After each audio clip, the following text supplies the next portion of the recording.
Morning all. Today I'm at Porth Nanven. I had to rush down to the beach because it's pretty rare to get the place to myself, but there's absolutely no one here at the moment. So I'm glad I got here early.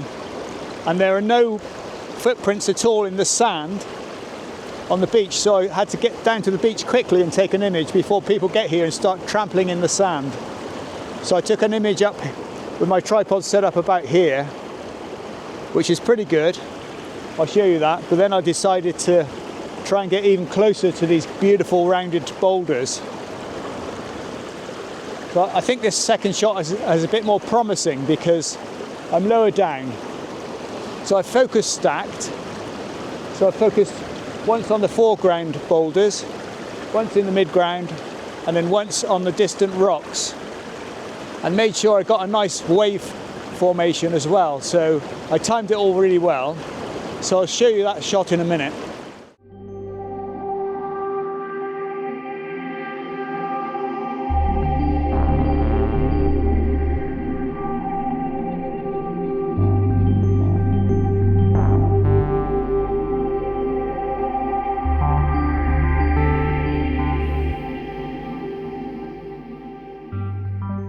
Okay, so I'm in Photoshop now, and as you can see over here, I've got three images all put in layers, one on top of the other. So this is the beginning of focus stacking manually. You can do it automatically in Photoshop, but the problem with that is it tends to make a mess of the waves, and some of the waves will be sharp from an image underneath this, and then it just looks a mess. So I prefer to do wave images manually. Now, if you're a beginner and you have this scene in front of you, I'd recommend just focusing on this important focal point here, and then using a large number like f11 or maybe even f16, just to make sure that everything's fairly sharp in the scene. But that's not the best way to achieve sharpness completely throughout the image. The best way to do that is focus stacking. So I've got these three layers lined up here, 1, 2, 3, and I'm going to select them all by holding down the control key, or command I expect it is on a Mac, and then going to edit, auto align layers, and then just click OK because auto is fine. It'll take a minute. Right, and now they're all aligned, so I'm going to click on the first image, which is focused here on these limpets, and I'm going to zoom in a little bit, probably to 50%, and then with the eraser tool, which is E on the keyboard, I'm just going to erase this. You can see now that these rocks in the background are a bit sharper, so I'm going to make sure I've got a soft edged brush, in other words 0 on the hardness. So you can do that by right clicking on the image and just selecting the hardness and bring it down to 0. So now you can see I'm just going to go around the image and I'm going to create a line going from left to right, just using the brackets key to go up and down in the brush size. So I'm going to just go up a bit there and just smooth that edge out. And now I'm going to go around here, smooth that around this foreground rock, and it's just a case of erasing until you find, yeah, that looks sharper underneath. As long as it's sharper underneath, you can't go wrong. It's when it's softer underneath you need to stop and change it. So now I'm just going to go around this rock. I'm going to do this fairly roughly just to show you, because I would spend more time and zoom in even more probably to do it properly. So I'm just going to erase all of that. Okay, now I'm going to go back to the normal view, and now if I take the eyelets off these eyes off the layers, you can see that's what I've erased. So now I'm going to just erase the rest of it. So let's just erase all of that, because I know that this top layer was focused on the limpets, so the layers underneath will be sharper as you go further up the image and further into the distance.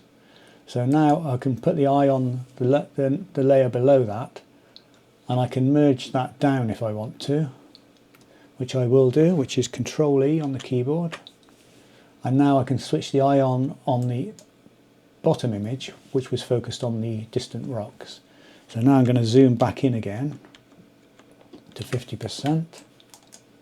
You can do it at either 50% or 100%, but I wouldn't recommend anything else in between because you can't see exactly what you're doing because the computer's kind of making it up a bit.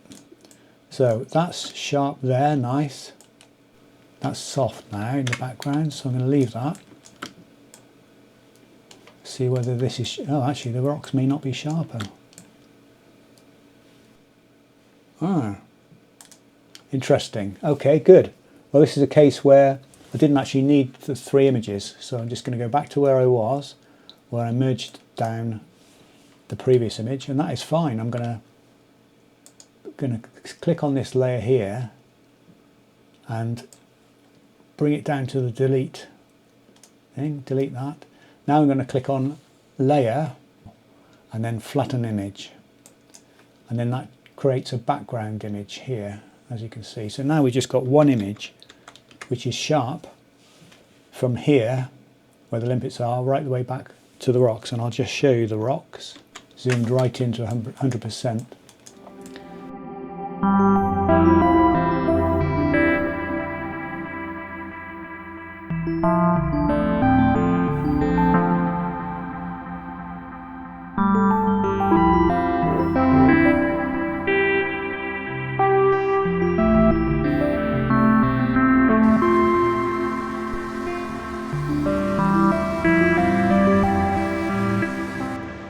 Probably my favourite location in Cornwall. I love it here because it's fairly quiet, especially today. There's only one other person here, and it's got these amazing boulders, as you can see. So it's got the nickname of Dinosaur Egg Beach. So it's a favourite for photographers. I've been coming here since the 1990s, and I just absolutely love it. One of the great things about it is when you get the winter storms, they push these boulders around to different places, even these huge ones, and so you can never really get the same composition twice unless you go in the same year or in between storms. So this boulder here, I don't really like the shape of it that much, but from where I am with the tripod right down low, it looks more like a sphere than that slightly odd shape that you can see if you look at it from the top. So I've got these 3 main white boulders lined up, shooting at 24mm, and I'm going to focus stack this. So I'm going to focus once down here on this rock, which is in the bottom right hand side of the image, and then once further in, and then once on that distant rock with the green algae on it. And that's the way to do it if you haven't got autofocus stacking. So I'm going to do both because I really want to make sure I get this shot in the bag. So I've got autofocus stacking on this camera. And I've just done that, and it took 5 shots. I would normally only take 3, so I think I'm going to take 3 and see if that does the same kind of thing.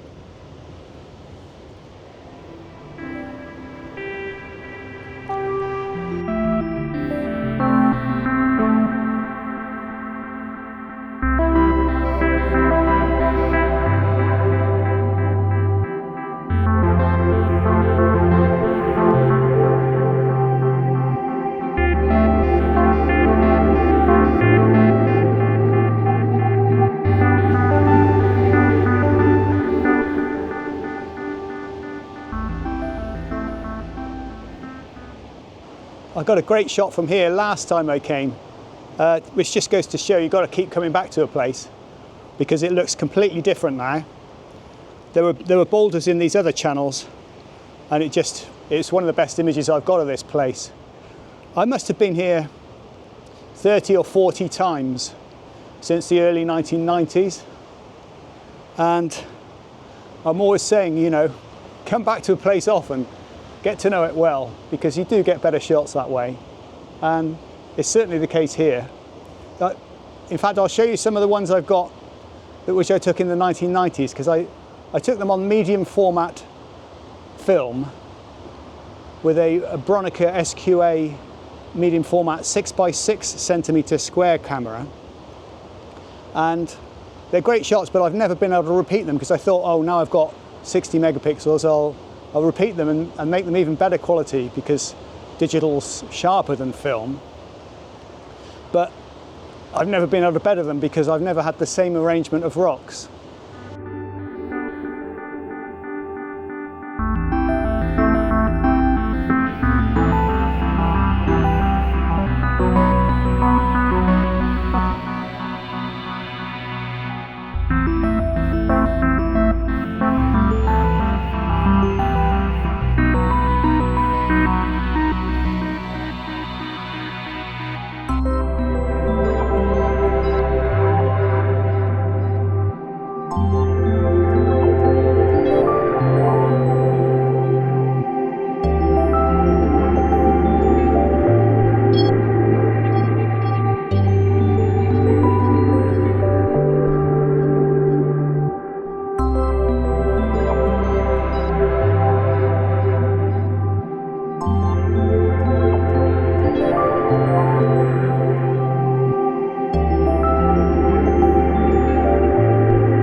So I've just found another shot, which is another simple composition of these beautiful rounded boulders underneath some water.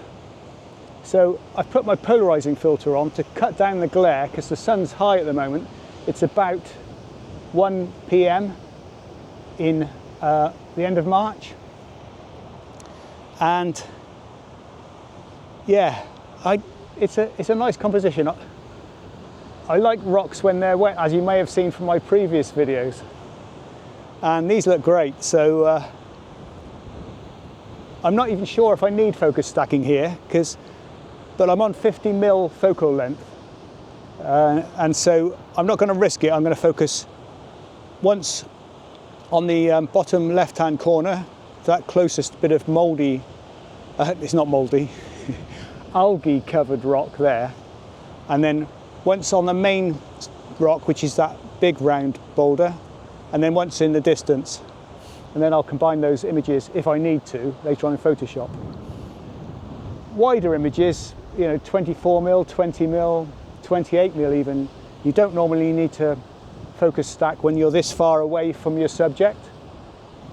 But as soon as you zoom in, so I'm at 50mm, then you probably do need to focus stack. Or if you're an amateur, just use a larger number like f11, f16, just to make sure you've got everything in focus in the scene.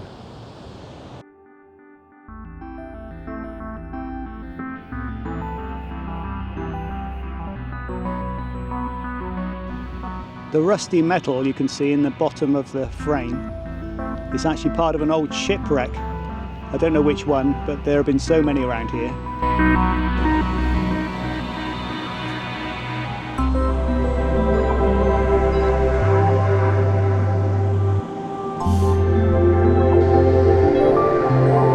It's important to remember to take time out from your photography. So spend a lot of time at a place, but take some time out and just enjoy the moment. It's pretty amazing, isn't it? Sun's out, waves are crashing, sky's blue, sea is blue. It's the eternal now. I've been thinking about it a lot. There is no other time. The past is just gone. The future's just ahead.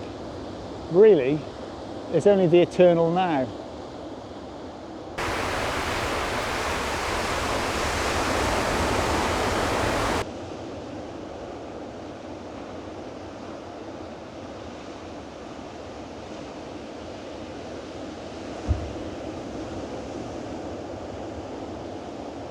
So here at Porth Nanven, the sea levels used to be so much higher, and there were animals like woolly mammoths wandering around up there on the cliffs. And you can see behind me the boulders that are rounded off from previous ancient beach thousands of years ago, and they're just dying to fall out and join their friends on the beach.